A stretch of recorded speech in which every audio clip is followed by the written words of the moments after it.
All right, are we ready? Hey, hi everybody. It's your girl and nurse once again. Hi.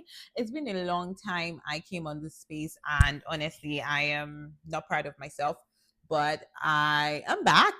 I am back. I have been away for a while because there was just a lot happening with me. School, work, just trying to put my life together, and it's almost getting to the time where I'm feeling more relaxed to come on here and share with you guys again. And I want you guys to know that I'm happy that you're here. I'm happy to have you. I'm happy that you're following my space. And if you're new here, welcome. Welcoming every nurse, welcoming every nursing student who is wanting to learn more and share information. And that's what all this page is all about, just sharing information about nursing that will help us either academically, work wise, immigration wise. This space is for you. And if you're new, please press the subscribe button so that you can get more indications and notifications when the video pops up. So, anyways, your girl passed the NCLEX. I know, clock it. The last time I came on here, I think I was talking about being in nursing school and all of that, but I cannot believe that this 2.5 years is over. It has been a long haul. Like I would not lie that yeah, it really, really was worth it in terms of stress levels and everything that comes with it. So just welcoming you guys. It's nice to have you. It's nice to have you here, and I just wanted to share here. The things that I read to study for my NCLEX. And these are not NCLEX questions. So please do not quote me. I am not sharing NCLEX questions. I am not sharing anything that has to do with my NCLEX. So this is just the things that I read and that helped me prepare for the exam. Okay.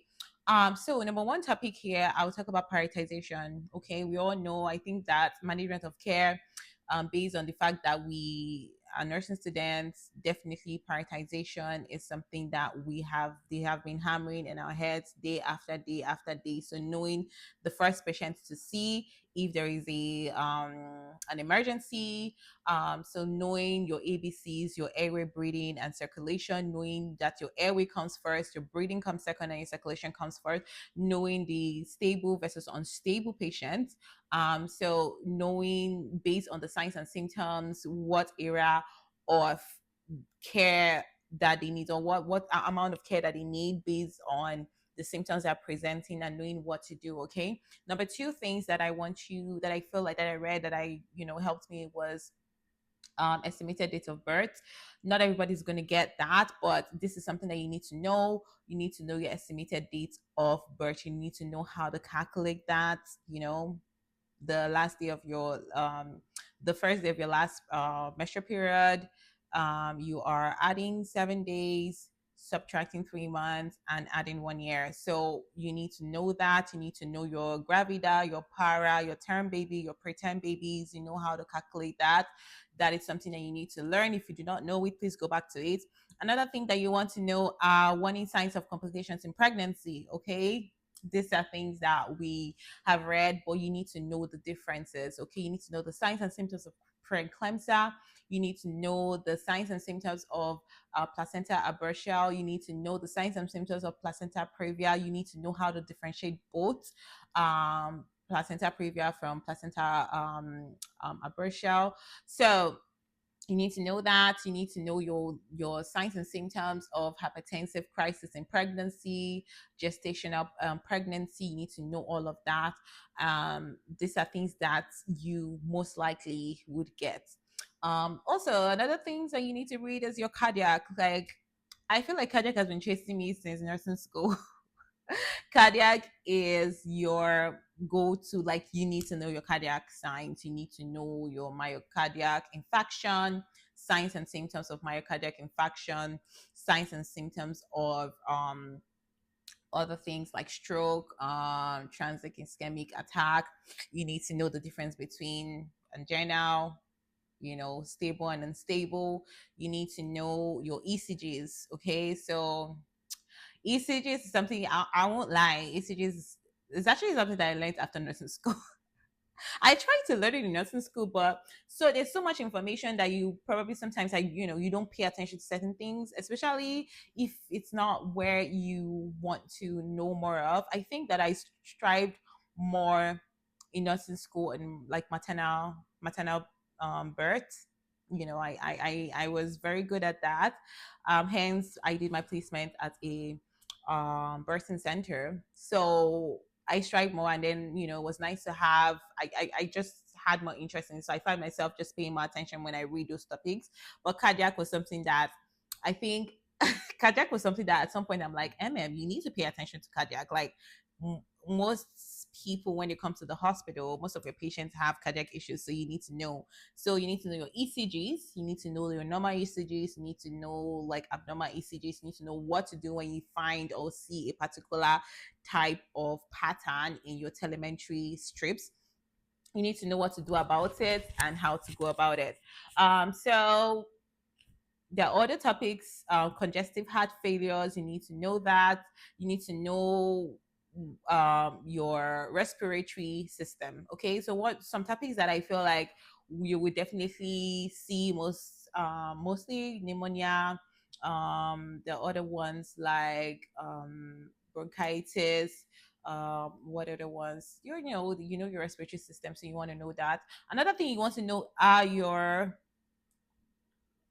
what do you call it, respiratory acid, your what do you call it, acid base balance. Okay, so you need to know when you know something is respiratory, when you know when something is metabolic. You need to know what the pH range is, the normal pH, abnormal pH, the one that's gonna like give you acidosis, the one that's gonna give you alkalosis. You need to know that. You also need to know which is respiratory and metabolic. You need to know the range. So what's the normal pH range? What does it range to? What is the normal bicarbonate range? What's the normal what pack CO2 values? Your pack O2 values. You need to know all of that. So another thing that I think that we need to know is definitely hyperkalemia, hypokalemia. Definitely you would definitely see some sort of hyperkalemia in your tests.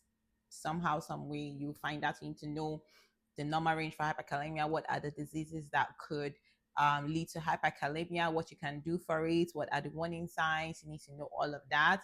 You also need to know your endocrine system. Okay, that was another thing I struggled with like learning, but I paid more attention on like to it during like my week of reading for my NCLEX. So you need to know your endocrine system. You need to know what hypersecretion is, hyposecretion. You need to know the different types of diseases that means hypersecretion or hyposecretion. So hypersecretion, like your gingivalism, Cushing syndrome. There are other ones out there you need to know. You also need to know other ones like your what do you call it, yeah, Graves' disease, acromegaly. Those ones are signs of hypersecretion. Hypersecretion are the same diseases. You need to know diabetic ketoacidosis, diabetes insipidus. So those things you need to know. The signs and symptoms, you need to know what they imply. Do they imply hypersecretion? What are the things that they lead to? Does it lead to hyperkalemia? Does it lead to hyponatremia? You need to know the differences between those things. Like one thing I find about NCLEX is, or what I find about nursing is that a lot of things are almost similar. So there's a lot of signs and symptoms that you need to know that are similar, and then you can just mix them together, and some of times that's just gonna just ruin your whole day.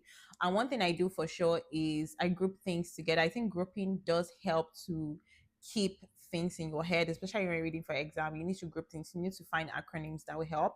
What I also learned for NCLEX was the cranial signs, the 12 cranial nerves. I learned it.